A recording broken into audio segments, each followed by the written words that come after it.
마태복음 5장입니다.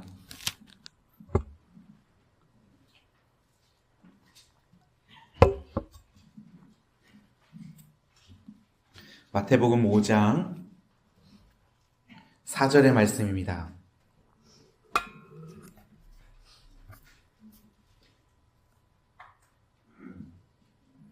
5장 4절 함께 읽겠습니다. 시작.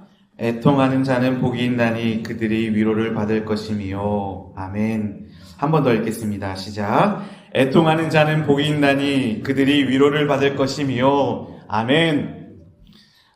팔복 이야기 두 번째 시간으로 성령님으로 복받았수다 라는 제목으로 함께 은혜 나누도록 하겠습니다.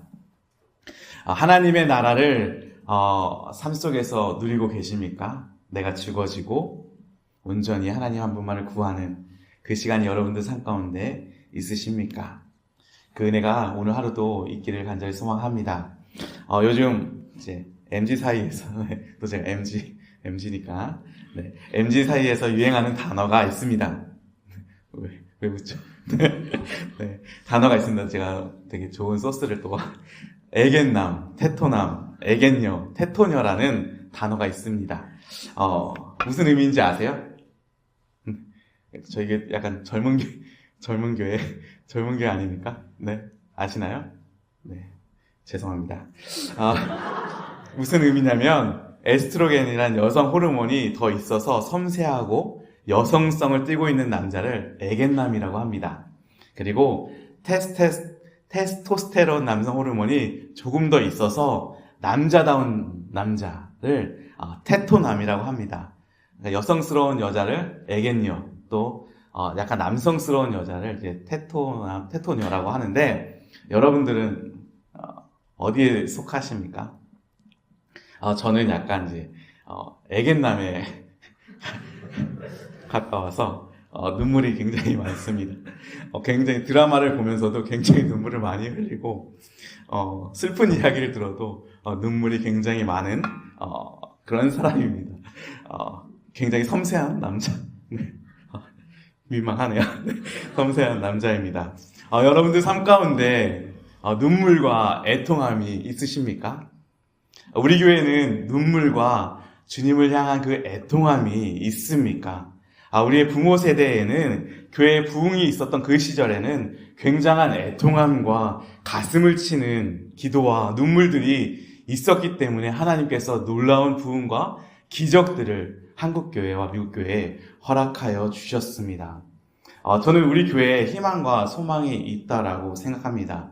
이렇게 많은 분들이 모여서 함께 기도하고 애통하고 눈물을 흘리면서 우리의 삶과 교회를 위해서 기도할 수 있다라는 것, 이것이 하나님이 주시는 귀한 은혜라고 생각합니다. 그렇기 때문에 2주 동안 꼬박꼬박 잘 나와주시기를 소망합니다. 요즘 목사님들이 보시는 교회 성장학 책에는 이렇게 나와 있어요. 교회가 성장하기 위해서는 가장 중요한 게 3개가 있다라고 이야기를 합니다. 기쁨과 편안함이 교회 가운데 있어야 하고, 두 번째는 슬픔과 눈물과 회개보다는 재미있는 이야기, 이렇게 농담, 이런 재미있는 이야기들이 있어야 되고, 세 번째는 주차팀, 안내팀이 언제나 웃는 얼굴로, 또한 목회자들이 항상 웃고 있는 얼굴로 성도들을 대해야 한다고 합니다. 잘 대하고 있나요? 네, 항상 웃고 있습니다. 저 무쌍이라서. 교회 성장학에서 애통함, 회개, 주님을 향한 부르짖음, 그 눈물이 빠진 지 너무 오래되었습니다. 그런데 오늘 본문에서는 하나님 앞에 애통하는 자, 하나님 앞에 눈물을 흘리는 자, 하나님께 부르짖는 자가 복이 있다라고 이야기를 하고 있습니다. 근데 잘 생각해보면 애통하고 눈물을 흘리고 가슴을 치는데 왜 그게 복이 있을까? 도대체 그 무슨 의미를 가지고 있을까? 좀 오늘 함께 은혜를 나누고 싶습니다. 이 이야기를 하기 전에 어제 나누었던 이야기를 좀 해보고 싶은데, 심령이 가난한 자, 마음이 가난한 자는 복이 있나니 천국이 그들의 것임이라고 이야기를 했는데, 심령이 가난하다는 것은 무엇을 의미한다고 했어요? 내가 주님 앞에서 겸손함으로 완전하게 항복하고 두 손 두 발 다 들고 엎드러져서 하나님 한 분만을 바라보며 그 주님 앞에 배고픔, 굶주림으로 나아가 그 주님 한 분만을 구하는 그 마음이 우리 가운데 있을 때 그 하나님의 나라가 우리 가운데 임한다고 이야기를 했습니다. 근데 그 기초 위에 하나님 앞에 항복하고 굶주림 앞에 나아갔을 때 우리에게 다가오는 것이 무엇이냐면 오늘 이 애통함이 다가온다는 것입니다. 주님을 향한 그 애통함, 주님을 향한 그 부르짖음, 주님을 향한 그 눈물, 그 통에 자복하는 그 마음이 우리 가운데 다가온다는 것을 기억하고 시작하고 싶습니다. 그렇다면 애통이란 무엇인가? 애통이란 헬라어가 무엇이냐면 펜세오라는 단어를 사용하고 있습니다. 애통하다, 슬퍼하다, 애도하다라는 의미를 가지고 있습니다. 헬라어에서는 슬픔과 애도를 뜻하는 9가지 단어가 있습니다. 그 단어 중에 오늘 예수님이 사용하신 이 펜세오라는 단어가 최상급입니다. 예를 들면은 첫 번째는 이렇게 지나가는 벌레가 죽었어요. 슬프다. 두 번째 단계는 집에 있는 멍멍이가 죽었습니다. 그리고 한 세 번째, 네 번째는 교회 같이 다니던 친구들이 굉장히 어려움을 당할 때, 또 네 번째는 가족이 죽었을 때, 그리고 가장 최상급의 고통이 뭐냐면 나의 사랑하는 자녀가 죽었을 때 가장 큰 고통을 느낀다고 합니다. 그래서 오늘 이 펜세오라는 단어는 자식이 죽었을 때 느끼는 그 애통함을 뜻하는 단어입니다. 그래서 이 펜세오라는 단어가 가장 잘 드러나는 곳이 어디냐면 창세기 37장입니다. 야곱이 요셉을 잃어버렸을 때, 요셉이 그렇게 형들의 질투를 받고 죽음의 단계까지 가지 않고 애굽에 팔리게 되었는데 형제들은 거짓말로 속이고 죽었다고 이야기를 합니다. 그때 야곱이 느끼는 그 고통이, 그 처절함이, 그 아픔이 이 펜세오라는 단어입니다. 그런데 이 죽음, 자식의 죽음 앞에서 느끼는 고통이 어떻게 우리에게 복이 될 수 있을까? 어떻게 그 아픔과 눈물이 우리의 삶 가운데 복이 되어질 수 있을까? 내 마음이 너무 괴롭고 너무 힘든데 이것이 어떻게 우리의 삶에 복이 될 수 있을까? 이 펜세오라는 단어를 좀 더 깊게 살펴보면 이해하기가 쉽습니다. 이 펜세오라는 단어는 히브리의 어떤 단어와 어원이 같냐면 펜사흐라는 단어입니다. 펜사흐 히브리어로 애통하다, 슬퍼하라는 단어인데 여기서 나온 단어가 있습니다. 페사흐라는 단어인데 여러분 아십니까? 페사흐? 네, 페사흐. 이 정도는 알아야 돼요. 페사흐 정도는 알아야 됩니다. 무슨 단어이냐면 패스 오버, 6월절이라는 단어가 여기서 나왔습니다. 그러니까 이 펜세오라는 단어는 6월절에서 나온 단어인데 6월절 그 시간에 자식을 잃은 그 애굽 사람들, 장자를 잃은 그 애굽 사람들의 눈물과 아픔과 슬픔을 뜻하는 단어, 그 고통과 애통과 아픔을 뜻하는 단어가 이 펜세오라는 단어입니다. 그래서 6월절 신앙이 뭐냐면 죽음의 사자 앞에서 죽을 수밖에 없는 존재였던 우리가 어린 양의 피로 구원받은 것. 나는 아무것도 아니었는데 그 어린 양의 피가 발라짐으로 말미암아 내가 구원을 받은 것. 예수 그리스도의 보혈, 그 어린 양이신 예수 그리스도의 보혈로 말미암아 내가 구원을 받은 그 길, 그것이 바로 6월절의 신앙입니다. 그래서 6월절을 통해 알 수 있는 애통은 자기가 죽어져야 하는데 양이 죽어지는 것을 본 애통. 쉽게 이야기하면 죄의 문제 앞에서 내가 죽어져야 되는데 하나님과 단절로 말미암아 내가 슬퍼하고 애통해야 되는 그 마음을 뜻하는 단어가 바로 오늘 이 애통이라는 단어입니다. 조금 더 쉽게 이야기하면 이렇습니다. 예수님께서 이 땅 가운데 오셨습니다. 십자가를 지러 오셨습니다. 근데 예수님께서 그 십자가 위에서 가장 두려워하시고 아파하시고 고통스러워하시면서 이렇게 이야기하십니다. 하나님, 하나님, 왜 나를 버리십니까? 라고 선포합니다. 왜 이렇습니까? 너무 아파서, 너무 고통스러워서 아닙니다. 세상의 모든 죄를 뒤집어 쓰고 하나님과 단절되는, 하나님과 멀어지는 그 시간이 너무너무 고통스럽고 아픔으로 말미암아 그렇게 하나님 앞에 고백하고 있는 것입니다. 그것이 바로 예수 그리스도가 말하고 있는 애통, 슬픔, 고통이라는 것입니다. 나의 죄성과 나의 무력함, 내가 어떠한 존재인지를 인정하고 나아갔을 때 내가 고백할 수 있는 것이 바로 이 애통함이라는 것입니다. 성경에 많은 인물들이 자기의 죄에 대해서 애통함이 있었습니다. 다윗도 그 죄에 대한 애통함이 있었고, 예레미야, 이사야, 많은 선지자들이 그 주님을 향한 애통함과 주님을 향한 부르짖음이 있었습니다. 오늘은 베드로에 대해서 좀 다루고 싶은데요. 예수님 앞에 고백합니다. 내가 죽을지언정 나는 절대 주님을 부인하지 않을 것입니다. 그런데 예수님이 잡혀가시고 그 위기의 순간에 예수님을 부인하게 됩니다. 닭이 울고 예수님과 눈이 마주치는 그 시간에 자신을 통회자복하며 하나님 앞에 나아갑니다. 누가복음엔 이렇게 나와 있습니다. 한번 잘 들어보세요. 주께서 돌이켜 베드로를 보시니 베드로가 주의 말씀을 기억하고 밖에 나가서 심히 통곡하니라 라고 나옵니다. 이 통곡하다는 헬라어는 가장 깊은 곳에서 터져나오는 울음, 그리고 마음이 찢어지는 울부짖음이라는 뜻입니다. 예수님과의 관계가 끊어짐, 내가 주님 앞에 범죄하고 그 죄성으로 말미암아 고통 가운데 눈물을 흘리며 가슴을 찢으며 애통하는 그 마음이 베드로 가운데 있다라는 것입니다. 그 고통 가운데 있던 그 베드로에게 예수님이 찾아가서 다시 한번 사명을 허락하여 주시고 그 인생을 새롭게 하시는 것입니다. 근데 이렇게 이야기하다 보면은 가끔 이런 질문하는 분들이 있습니다.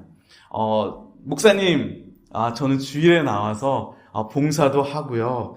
새벽 예배도 매일매일 나오고 홈리스 선교도 하고 목장에서 말씀도 나누고 큐티하고 주님 앞에서 정말 거룩하게 매일매일을 삽니다. 그래서 죄에서 조금은 자유로워진 것 같습니다 라고 말씀하시는 분들이 있습니다. 내가 죄를 짓지 않는다고 해서 내 안에 있는 그 죄성에서 자유로워질까요? 아닙니다. 절대 그럴 수 없습니다. 저는 100% 확신하는데 우리 안에 죄성으로 말미암아 우리는 죄를 지을 수밖에 없는 존재입니다. 유아유치부에 가면은 굉장히 이쁜 아이들이 있습니다. 굉장히 힘들고 어렵지만 이쁜 아이들이 있습니다. 근데 그 아이들이 정말 순수해요. 정말 해맑고, 저처럼 해맑고, 정말 해맑은데 이 아이들이 성장하면서 어떻게 해요? 거짓말을 조금씩 합니다. 그리고 사고를 치고 굉장히 엄마 아빠를 힘들게 합니다. 저희 아들, 딸이 있는데 아들, 딸 굉장히 착하고 귀엽고 이쁘고 절 닮아서 굉장히 온순합니다. 온순한데 이 아이들이 가면 갈수록 거짓말과 굉장히 엄마 아빠 눈치를 보면서 마음을 아프게 합니다. 죄악된 모습이 있다는 것입니다. 내 자신을 봐도 죄악을 숨길 수가 없습니다. 우리 삶이 조금 깨끗해 보인다 할지라도 우리의 죄성은 자유로울 수가 없습니다. 우리는 죄를 지을 수밖에 없는 사람이라는 것입니다. 그래서 우리는 하나님 앞에서 이 애통하는 마음이 매일매일 있어야 하는 것입니다. 이 애통하는 마음을 끊을 수 없다라는 것입니다. 어저께 이야기했듯이 내 하루하루의 삶, 내 매일매일 삶에 하나님이 필요하신 것처럼 내 매일매일 삶 가운데 애통하고 자복하는 심령, 그 죄를 가지고 내 가슴을 찢고 하나님 앞에 눈물을 흘리며 통곡하는 그 마음이 우리의 삶 가운데 있어야 한다는 것입니다. 그러기 위해서는 우리가 하나님 앞에 어떠한 존재를 정확하게 보아야 합니다. 여러분, 이사야 너무 잘 아시잖아요. 이사야는 궁전에서 왕을 섬기면서 일했던 선지자였습니다. 늘 믿음 안에 살았고 늘 말씀 앞에서 겸손하게 살았습니다. 그리고 그 하나님의 말씀을 대언하는 아주 소중한 선지자였습니다. 하루는 성전에서 기도를 하는데 하늘이 열리고 천사가 내려오고 하나님을 찬양합니다. 그리고 하나님의 빛이 그곳 가운데 임합니다. 그 빛이 노출되자마자 이사야는 이렇게 고백합니다. 화로다 나여 망하게 되었도다. 나는 입술이 부정한 사람이고 나는 망할 수밖에 없는 사람입니다 라고 고백합니다. 하나님이 이야기했어요. 너 부정해, 너 죄지었어, 너 잘못됐어 라고 이야기하지 않습니다. 그냥 하나님의 빛이 임하자마자 그 이사야는 하나님 앞에 꼬꾸라져서 통해 자복하는 마음으로 주님 나는 죽을 수밖에 없는 존재입니다. 내 모습을 봤더니 내가 어떠한 모습인지 내가 깨달을 수 있고 그 모습으로 말미암아 내가 주님 앞에 통곡하며 애곡하며 나아갈 수밖에 없는 존재임을 내가 하나님 앞에 고백합니다. 하나님 나는 아무것도 아닙니다. 하나님은 아무 말씀하지 않으셨어요. 하나님의 빛 앞에서 하나님의 이 말씀 앞에서 우리가 누구인지를 매일매일 살펴보아야 한다는 것입니다. 그 하나님의 거룩하심 앞에서 그 하나님의 순결하고 완벽함 앞에서 그 빛 앞에서 우리는 아무것도 아닌 존재인 것을 고백해야 하는 것입니다. 나의 실상을 본 사람들은 하나님 앞에서 매일 통해 자복합니다. 그렇게 하면 안 될 것을 알면서도 행하는 그 죄악을 보면서 눈물을 흘립니다. 선을 행하면서도 그 선 가운데 내 교만함이 올라와서 그 교만함 때문에 눈물을 흘리게 되는 것입니다. 그래서 C.S. 루이스가 어떤 이야기를 했냐면 한번 잘 들어보세요. 그리스도인들은 선을 행하던 악을 행하던 하나님 앞에서 매일매일 회개해야 합니다라고 고백합니다. 죄를 지으면 그 죄 때문에 애통해야 하고 선을 행하면 그 선을 행하는 동시에 내 가운데 교만함이 올라오기 때문에 그 교만함으로 주님 앞에 회개해야 함을 C.S. 루이스는 이야기하고 있습니다. 즉 우리는 아무것도 아닌 존재임을 죄의 문제 앞에서 하나님과 단절된 그 삶 가운데서 깨닫고 주님 앞에 통해 자복하고 내 가슴을 찢는 그 은혜들이 있어야 한다는 것입니다. 근데 여기서 끝나면 안 됩니다. 여기서 조금만 더 깊게 들어가겠습니다. 한 단계만 더 들어가면 6월절에 보면 자신의 가장 사랑하는 독생자 예수 그리스도를 이 땅 가운데 보내신 그 십자가에서 죽으신 예수님을 보시는 그 하나님의 애통함, 그 하나님의 고통, 그 하나님의 눈물까지 여러분들이 보셔야 합니다. 나의 애통, 나의 눈물에서 끝나는 것이 아니라 그것을 뛰어넘어서 하나님의 애통으로 가야 하는 것이 굉장히 중요합니다. 나의 죄와 연약함을 넘어서 그것을 위해서 눈물을 흘리시고 마음을 찢고 기도하고 계시는 그 하나님의 눈물을 보아야 하는 것입니다. 어제도 이야기했듯이 사무엘하 12장에 보면은 다윗이 밧세바를 취하고 범죄한 이후에 낳은 아들이 죽어갑니다. 그때 다윗이 금식하며 애통하는 모습을 볼 수 있습니다. 시편 6편에는 어떻게 이야기하고 있냐면 눈물을 침상을 띄우고 요로 눈물을 적신다라고 이야기를 합니다. 굉장한 애통함이 그 다윗 가운데 있었습니다. 그런데 아들이 죽자마자 다윗은 땅에서 일어나 몸을 씻고 옷을 갈아입고 하나님의 전에 올라가서 무엇을 하냐면 하나님을 예배하기 시작합니다. 하나님을 경배하기 시작합니다.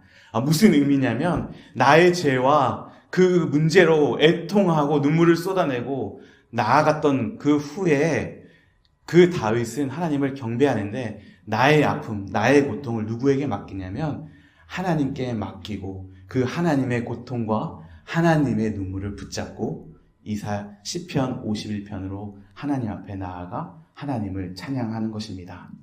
조금 더 쉽게 이야기하면 다윗이 어렸을 때부터 소원하고 바라는 것들이 있었습니다. 그것이 무엇이냐면 하나님과 동행하고 하나님을 예배하는 일이었습니다.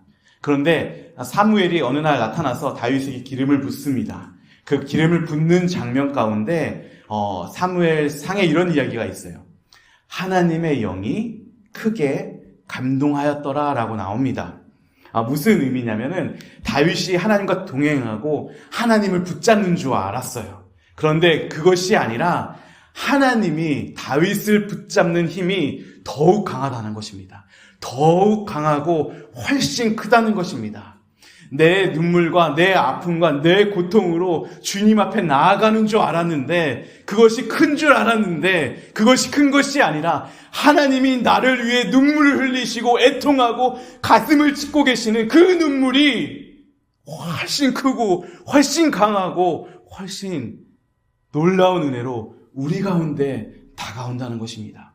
그래서 내가 애통하고 내가 눈물을 흘리는 줄 알았는데 그 하나님이 나를 보고 눈물을 흘리시고 애통하는 그 모습을 보고 오늘 하루를 우리가 살아갈 수 있다라는 것입니다. 근데 거기서 끝나는 게 아니에요. 그렇게 애통하는 자는 하나님께서 어떤 복을 주시냐? 바로 위로라는 복을 주신다는 것입니다. 위로라는 복을 주신다는 것입니다. 우리 모두에게는 위로가 필요합니다. 여기 다 이렇게 웃고 좋은 얼굴이지만 가슴을 들여다보면 눈물 없이 살고 있는 사람은 없습니다. 그래서 저희 아내가 저에게 항상 하는 이야기가 있어요. 나 좀 위로해달라고. 네, 제가 그럴 때는 또 테토남입니다. 네, 그때는 또 제가 테토남이라서 위로를 못하는데 그렇다면 오늘 예수님이 주시는 이 위로는 도대체 무엇일까? 도대체 예수님이 우리 가운데 어떤 위로함을 주실까라는 뜻을 좀 생각해 보기를 원하는데, 위로를 헬라어로 뭐라고 이야기하냐면은 파라클레오라고 하는 단어를 씁니다.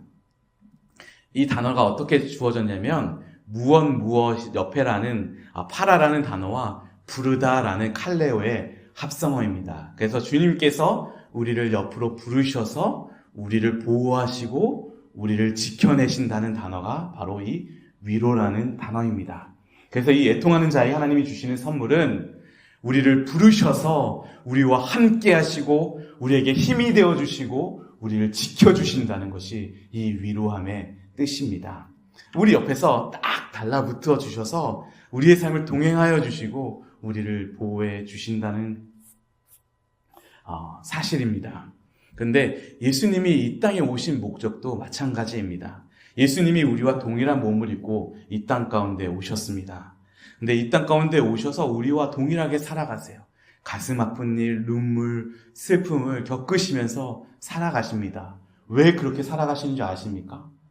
그 예수님이, 신이신 예수님이 우리의 삶을 공감하시기 위해서, 우리를 위로해 주시기 위해서 예수님이 이 땅을 살아내셨습니다. 그리고 가난하고 억압받고 눈물을 흘리고 병들고 아파하는 자를 고치시고 치료해 주셨습니다. 그리고 죽으시고 부활하셔서 승천하신 뒤에 병들고 아파하는 우리를 위해서 이 땅 가운데 누구를 보내주셨습니까? 누구를 보내주셨어요? 보혜사 성령님을 이 땅 가운데 보내주셨습니다. 더 놀라운 사실은 뭔지 아세요? 이 보혜사 성령님을 뜻하는 단어가 뭔지 아세요?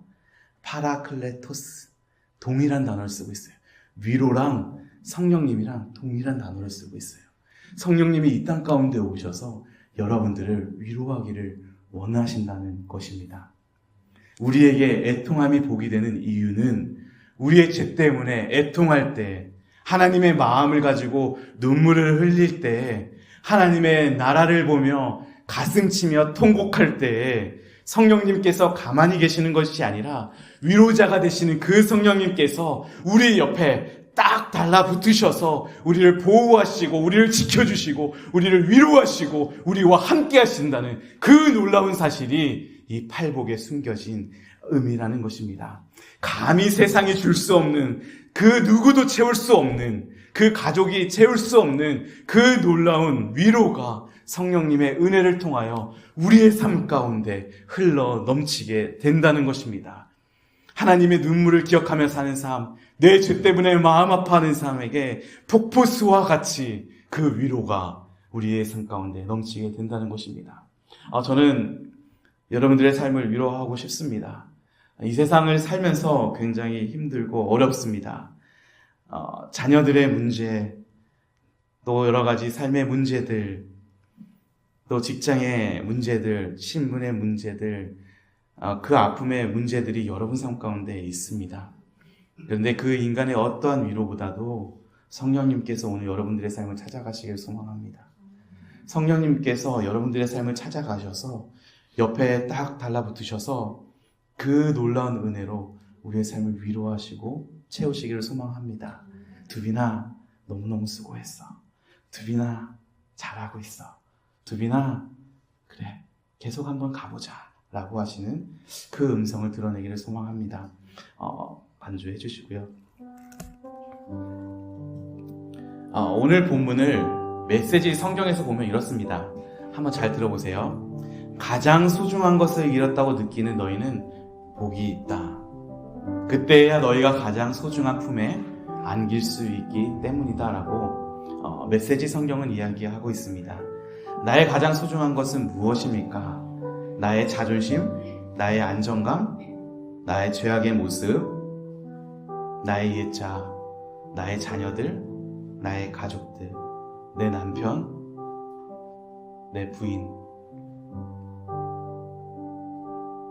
내 비즈니스, 그 모든 것을 내려놓았을 때 우리에게 가장 소중한 성령님의 품에 안겨 우리를 위로하시고 우리를 채울 수 있다는 것, 이것이 성경에서 말씀하시는 위로입니다.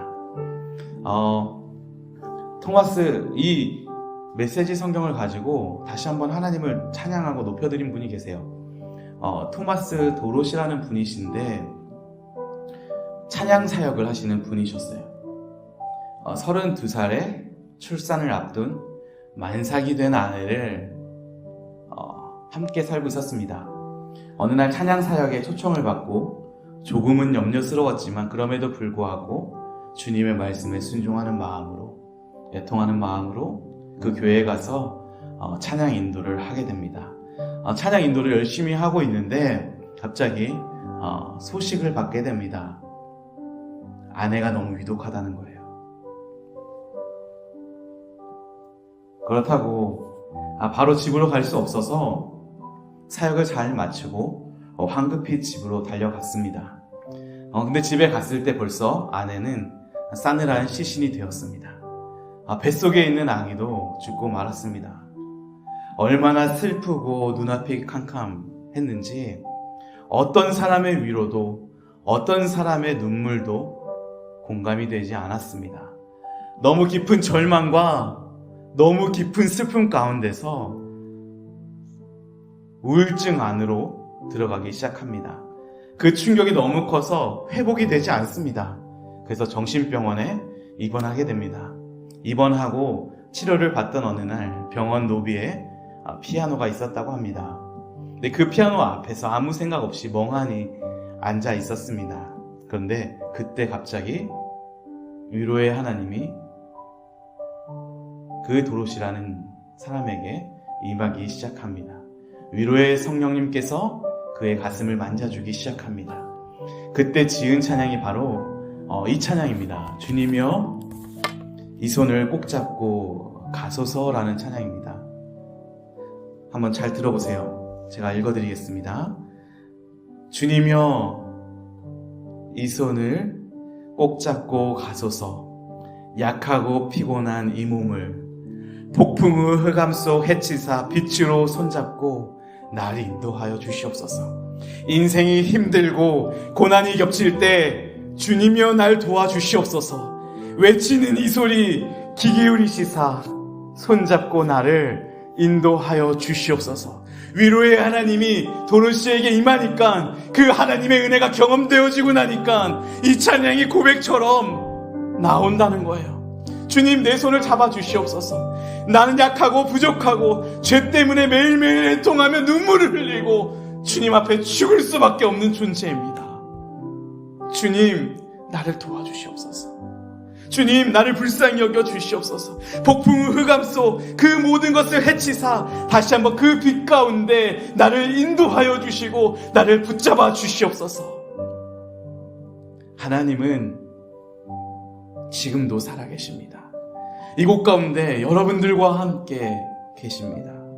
그 하나님이 우리를 고아처럼 두지 않으시고 우리를 붙잡아 주고 계십니다. 죄 때문에 부패함 때문에 타락으로 말미암아 애통하고 눈물을 흘리고 가슴을 치며 힘들어 할 때마다 하나님의 나라를 소망 가운데 둘 때마다 하나님은 우리의 곁에 오셔서 우리를 위로하시고 우리와 함께 동행하여 주신다는 것입니다. 두 번째 복이 왜 복인 이유는 그 성령님이 우리와 함께하기 때문에, 그 위로의 성령님이 우리의 삶을 책임져 주시기 때문에, 그 살아계신 성령님이 우리의 삶을 붙잡고 계시기 때문에 우리에게 복이 되는 것입니다. 오늘 하루 살아가실 때 그 위로의 성령님이 여러분들의 삶을 만지시고 터치하시고 함께 하시기를 주님의 이름으로 소망합니다. 이 시간 좀 같이 기도하기를 원합니다. 이 시간 기도할 때 주님, 우리의 매일매일 삶 가운데 가슴을 치며 죄에 대한 애통함이 있기를 소망합니다. 그뿐만 아니라 나를 위해서 눈물을 흘리시고 나를 위해서 아파하시고 나를 위해서 가슴 찢어 하시는 그 하나님의 눈물을 보기 원합니다. 그리고 위로하시고 우리와 함께 하시고 우리와 동행하시는 그 보혜사 성령님을 붙잡음으로 말미암아 주님이 주시는 담대함으로 이 땅을 상당하게 살아갈 수 있도록 주님께서 함께 해달라고 이 시간 다 함께 같이 기도하며 주님 앞에 나아가기 원합니다. 기도하겠습니다. 사랑해 주님 감사합니다. 이 시간 함께하여 주시옵소서. 우리를 붙드시고 우리와 함께 하시는 그 주님의 영광 가운데 주님 앞에 외통함으로 주님 앞에 부르짖음으로 가슴을 찢음으로 나아가게 도와주시고 그 주님이 우리를 부르시고 우리와 함께 하시고 우리를 붙잡아 주시는 그 은혜들 가운데 나아가게 도와주시옵소서. 그 주님의 위로하심과 그 주님의 동행하심이 우리의 삶을 가득 채울 수 있도록 주님께서 붙잡아 주시고 주님께서 함께하여 주시옵소서.